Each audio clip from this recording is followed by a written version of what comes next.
What's the name of the furry little creature that befriends the baby elephant in the Walt Disney cartoon Dumbo? That would be Timothy Q. Mouse, who helped Dumbo learn how to fly. Woo! Yeah, okay, that is absolutely right. You know who else tried to teach a bunch of Dumbos to fly? The leader of the Heaven's Gate religious cult, who told his followers that they could all fly away from Earth on a spaceship by committing mass suicide. Woo! Yay, religion! Okay, no. Depressing. That's depressing. Hello? Hello? Yes, I need to report an anonymous tip. Who do I talk to? Okay. This is regarding what? This is regarding a mass suicide.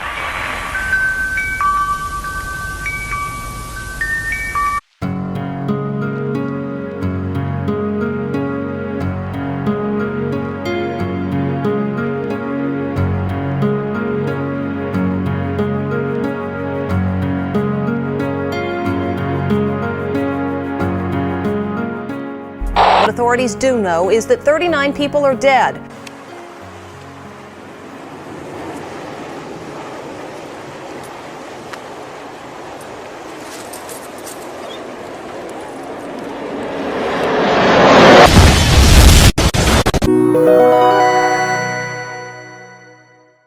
As a child in 1997, I can clearly remember my father taking a telescope into our backyard in a cornfield of Carmel, Indiana, to watch the Hale-Bopp comet burning through the night sky.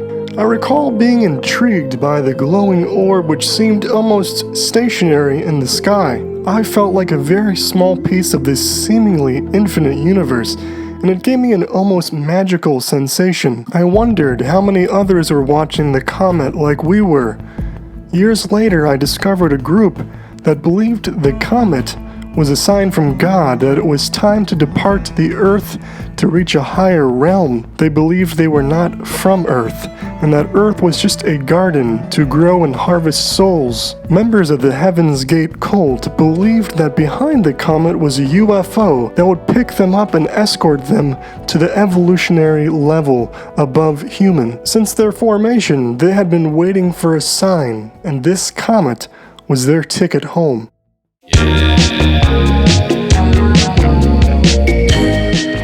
In March 1997, Marshall Applewhite, the leader of Heaven's Gate, told his followers there was a UFO in the tail of the Hale-Bopp comet, which orbits the Earth once every 2,000 years. He convinced them that this was their signal to board the flying saucer which would take them into eternity. There's really no sign of the Heaven's Gate cult here in the neighborhood where it took place. The home where 39 people killed themselves 20 years ago was torn down, and even the name of the street has been changed to keep people away. But for the ones who were here that day, the memories remain. The Heaven's Gate cult commit mass suicide in 1997 in a mansion located in Rancho Santa Fe, California. They believed they would be picked up by a UFO that was riding behind the Hale-Bopp comet and brought to what they called the evolutionary level above human. Now, this Hale-Bopp comet only passes by Earth once every 2,000 years, and they took this as a sign that it was time to depart and go back to where they came from. KGTV assignment desk editor Brad McClellan remembers calling the sheriff's department March 26, 1997. I asked the guy, anything newsworthy going on today that you might have for our 5 o'clock show? And in a very calm voice, the guy said, well, I've got 39 bodies in a mansion in Rancho Santa Fe. 39 people, members of Heaven's Gate, mixed drugs in their food, tied bags around their heads, and died in one of the most shocking mass suicides ever. You can describe it in one word: surreal. Bob Lawrence was assigned to cover it for 10 News. Everybody's wondering, what is going on? And we finally got a statement. And it was like, what? They what? That surprise heightened when the sheriff's department released this video from inside the home, showing the people in Nike shoes and tracksuits covered by purple cloth. When that was played, I don't know that I've ever heard such silence. It's something you'll never forget because it just doesn't happen. And I've been doing this for 40 years. That's the only time that's ever happened. We're talking about this now 20-something years later, and you say Heaven's Gate to somebody, and they'll have a recognition of it right away. That's how strange it was.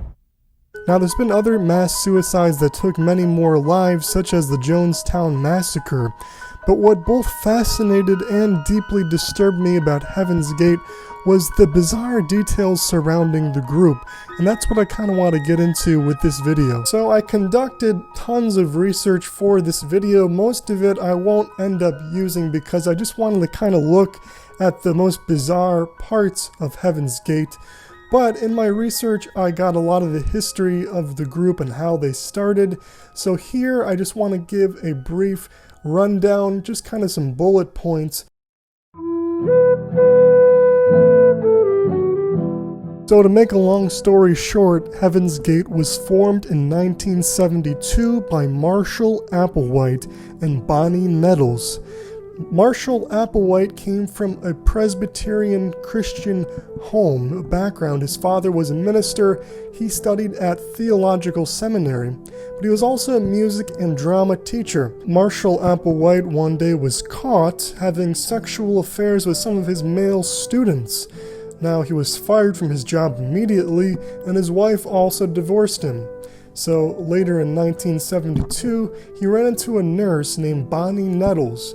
Now, Bonnie also had a Christian background. She was familiar with the Bible, but she was also dabbling in astrology. Marshall Applewhite's perfect life began to unravel. His 16-year marriage dissolved, and his career as a college music professor ended when he was accused of a sexual relationship with a male student. Then Applewhite met Bonnie Lou Nettles, just as her 23-year marriage was ending as well. They met in '72 at the theater I used to work at. He was teaching music and drama. It started out with my mom doing astrology charts for the mothers. And I remember her telling me, we were in the living room, that there was something about his chart, something there that was a lot different than somebody else's. Their mutual interest in spirituality brought them together, but it was a union of the minds alone and not of the flesh. Both abandoned their lives in Texas and went on a journey across America to find their purpose. After 6 months, they had an awakening. They believed they had been sent to Earth on a special mission, and they built their philosophy around a fusion of New Ageism, science fiction, and Christianity. What they were to promise their followers was entry to the kingdom of heaven without having to die first. So on New Year's Day of 1973, Bonnie and Marshall decided to go on what they called a spiritual road trip. Now, it was during this road trip that they started to form a lot of their ideas, blending New Age thought, science fiction, and Christian doctrine into one package, and they started to have this belief that they were these witnesses who were referenced in Revelation chapter 11, verse 3, which reads, "And I will appoint my 2 witnesses, and they will prophesy for 1,260 days, clothed in sackcloth."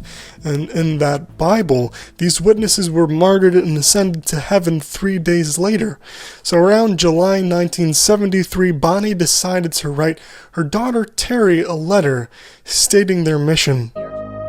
July 26, 1973. Dearest Terry, we have finally come out of the wilderness and know what our mission is. It is definitely a big one. In fact, we have been sent to fulfill the scriptures the same as Jesus and others came to do. This has been revealed in John's Revelations. I am not kidding, baby. This is for real.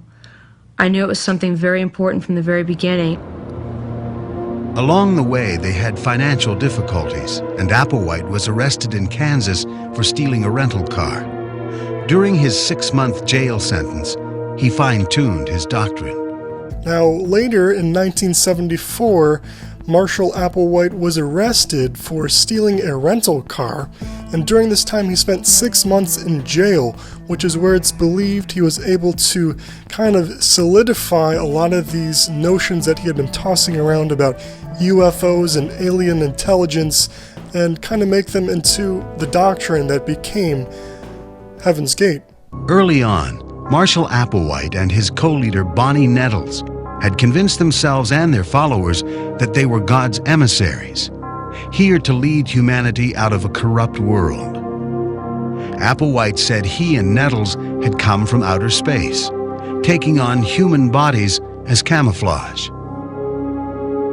They offered salvation to members who could overcome their attachment to human desires such as sex, money, and drugs.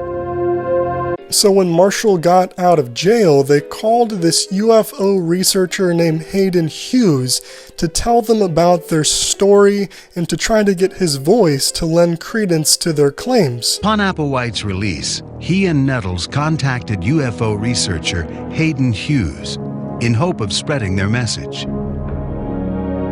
Irv Applewhite said, "Hayden, you could do our mission a tremendous service by whatever means you have available to you, by simply stating that there are two individuals here to show that death can be overcome like Jesus did 2,000 years ago."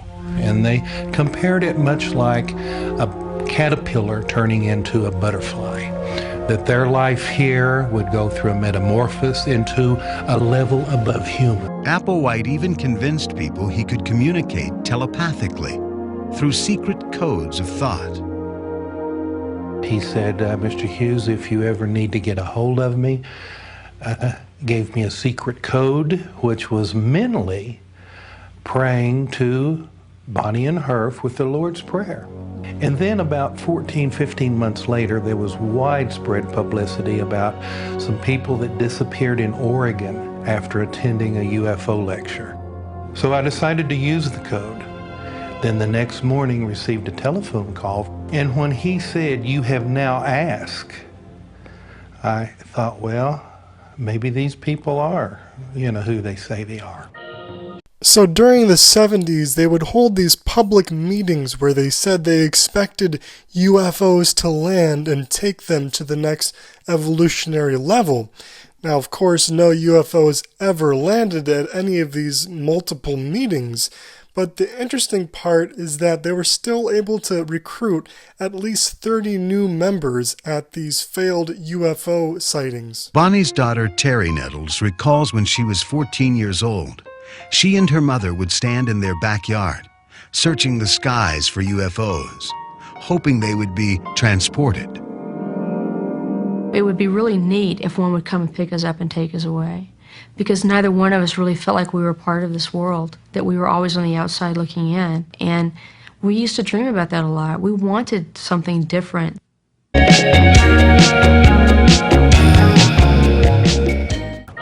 Human individual metamorphosis attracted a number of veterans of the fading hippie counterculture. Most of the members had been involved in other religious endeavors. Est, transcendental meditation, tarot cards, astrology. They were religious seekers for the most part. The 70s were a time for spiritual exploration in the West. There was a hippie movement going on, a lot of countercultural forces at work. People were looking for answers to life's big questions. They were starting to blend Eastern philosophies of Buddhism and Hinduism in with their traditional Judeo-Christian values. Now, the fact that Marshall and Bonnie were able to blend this sort of New Age movement with familiar Christian doctrine was what attracted so many to their group.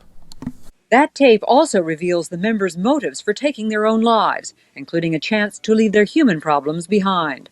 Just the opportunity, the gift is just overwhelming is the only word that I can come up with now. Members of Heaven's Gate were people who were outcasts in society. They didn't feel they had a place to call their own, and they just didn't fit in like everyone else. And this is an appeal that not only Bonnie and Marshall used, but that advertisers use and other religious organizations and cults use to draw in members who are at a very vulnerable place and looking for answers to some of life's hardest questions. The man seen here, Thomas Nichols, is the brother of Star Trek actress Nichelle Nichols. Did someone fire off a phaser? Today, a spokesman for the Nichols family said they were grieving, even though they had not talked with him in several years, adding, part of the organization's philosophy was to break contact with the family. Another who broke contact was Yvonne McCurdy Hill. Look at the camera. You look great. A Cincinnati postal worker who read about the group on the internet. Now, obviously, this is at a time when the internet was still a new thing to the public. People didn't understand as much, but anybody can post on the internet, and if there's anything to learn in retrospect, don't trust everything you read on the internet. Just because you see a headline for an article on Facebook or Twitter doesn't mean it's true. I mean, anybody can just go start a website, write a crazy article, and try to get views from it. But obviously, people didn't know that as much at the time. A Cincinnati postal worker who read about the group on the internet. She left her children with relatives back in September and never called once. She had 5 children from the ages of 19 to 7 months old. 3 boys and 2 girls. One leading authority on cults viewed the tapes with ABC News and said group members seemed to surrender their personalities to that of their leader, who had convinced them there was a better world in the next life. Now, in my brief time studying cults, what I found is that there's often elements of truth sprinkled throughout the cult doctrine, but when you get a little further into it, things start to become pretty funny. For the record, if people want to know why we're choosing to do this, I think this planet has become a very, very hideous place. They take control of you from the cradle to the grave. By the autumn of 1996, the group had settled in San Diego and was making its money through a business designing computer websites, including its own.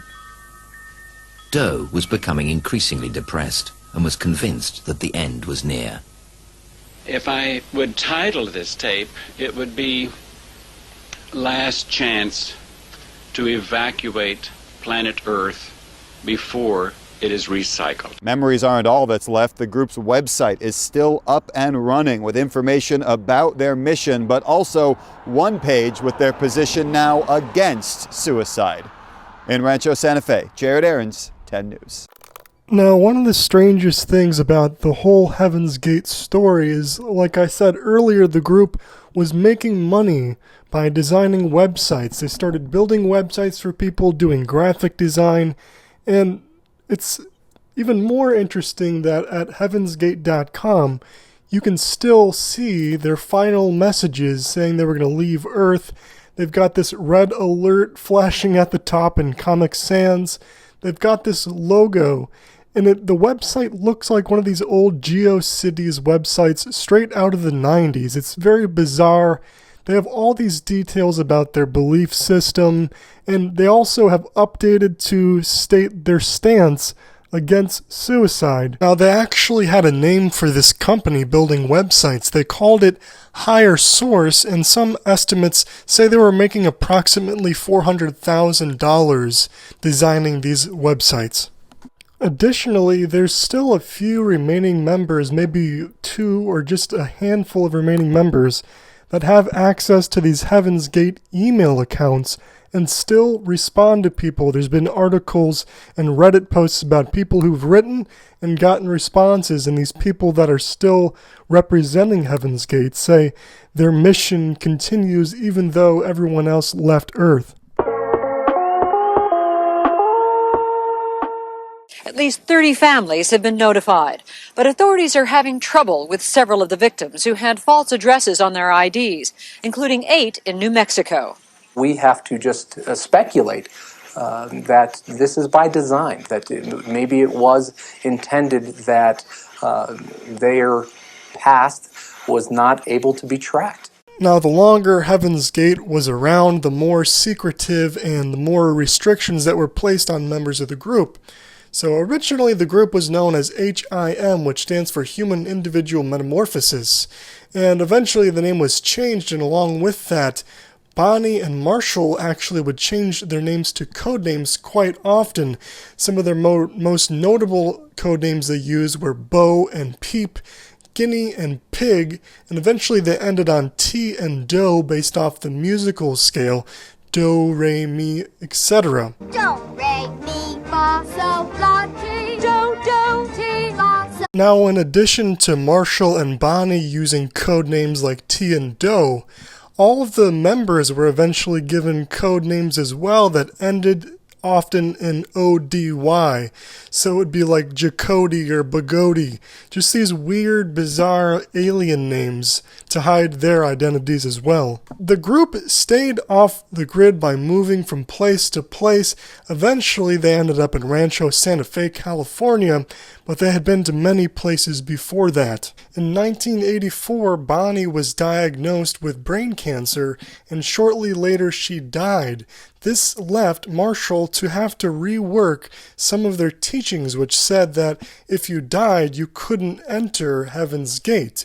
You would be reincarnated and have to go through another trial. This is what we do. To maintain his role as the supreme and all-knowing leader, Applewhite enforced strict regulations that would further squelch free choice.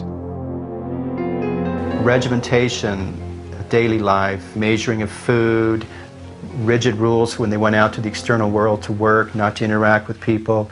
It was all to become more and more focused as if they were on a spacecraft leaving, and if you were out in the outer world, you were out of craft. If you were in the house doing routines, that was in craft.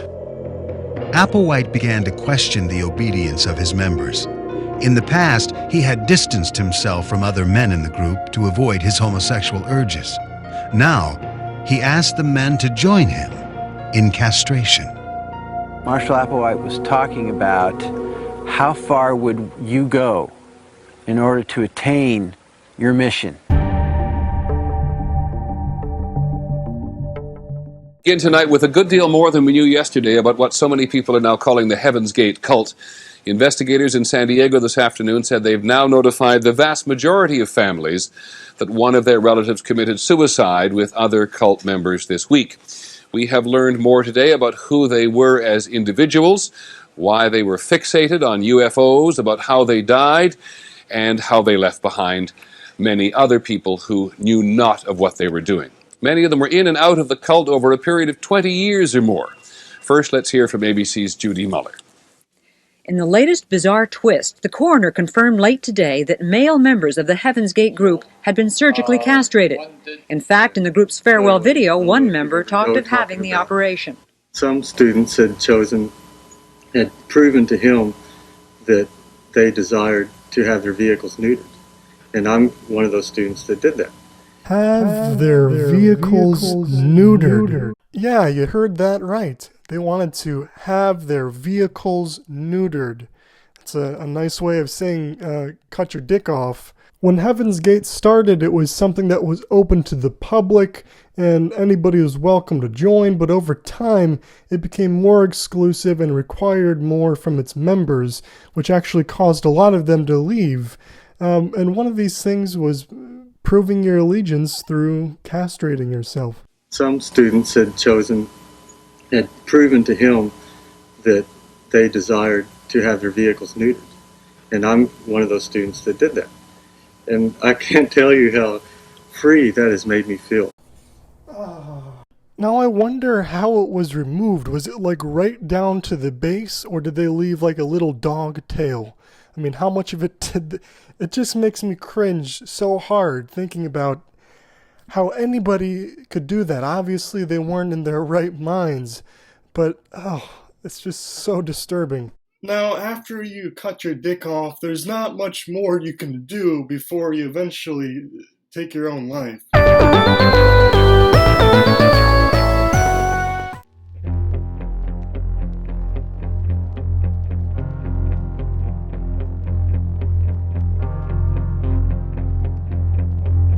This is the happiest day of my life. I mean, I've been looking for this for so long. Some would probably sit here and, I mean, somebody on the other side of this camera watching this tape would probably say, what's going on? You know, you all must not have a life, or you're deluded, or you're brainwashed, or whatever the thinking might be. It's hard to tune into. From our perspective, from my perspective, this is godsend. I mean, this is the answer to everything. I don't know. I just feel like I've learned so much about the next level and kingdom of God, on how best to cut all ties, attachments, and addictions, to self and this world. I don't know, I think my constant asking long before I entered the class was the key, the constant begging for the real facts, the real truth as how to get out of this world and grow beyond it, and rise above it, and leave it behind. A number of people expressed some interest in saying something on camera to the people that might, get this tape. And we just wondered if you had anything particularly you wanted to say to people. Well, I just want to let everyone know how lucky and happy I feel to be here, and let you know that what we're about to do is certainly nothing to think negatively about. We're all choosing of our own free will, go to the next level with tea and dough. So before they departed this Earth to go to the next evolutionary level, they recorded over an hour of farewells to Earth, telling people that they thought they were making the right decision, and they seemed just disturbingly comfortable and happy. They seemed so confident in what they were doing, and like they had built this little community of people, and they felt they belonged. And all of the people on the tapes when they're being filmed are just like...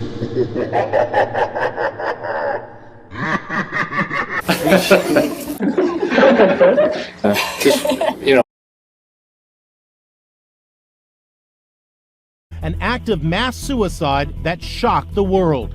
18 men and 21 women were found dead in their bunks and cots in a beautiful mansion outside San Diego. All were dressed in identical black clothing and sneakers, covered by purple shrouds. So basically, the Heaven's Gate cult commit mass suicide by taking a lethal combination of phenobarbital and vodka to chase it. Now, 4 of the members' toxicology reports showed they also had the painkiller hydrocodone in their blood at the time of death as well. And what they would do is kill themselves in shifts. So it took place over a 3-day period where the first group would take the phenobarbital and the alcohol, and the people who were still awake would cover their head in a plastic bag so they would suffocate if they didn't get killed from the drugs, and then they draped a purple shroud over them. And this went on until a few days passed and they had all died. Now when the bodies were found, they could tell that they killed themselves over several days because the bodies were in various states of decomposition. So that's the story about Heaven's Gate, and I wanted to make this video a bit longer, a little bit more organized, but I ran out of time, and it's only my fault for not working hard enough on it. But I hope you got something out of this. If there's anything to be learned from Heaven's Gate, is that you should always be cautious of people, especially when you're in an emotionally vulnerable place. Usually things that sound too good to be true are too good to be true, and it's always worth looking to other sources to get more angles and a better perspective on anything that's online. You never know where it's coming from, so just do a little research and check it out for yourself. So guys, thanks for watching. We'll see you again soon. Peace.